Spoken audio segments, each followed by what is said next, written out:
दुनिया जहान उत्ते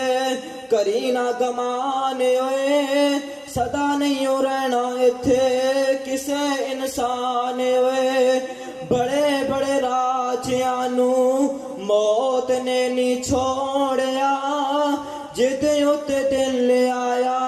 ओ फुल तोड़िया हरे बरे बाग कई होके वीरान ओए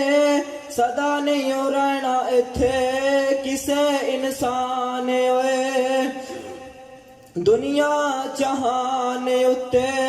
करी ना गमान ओए सदा नहीं रहना इत्थे किसे इंसान ओए दुनिया दे लारियां च क्यों मगरूर होयो बंदा हो के रब दा तू रब कोल दूर होयो।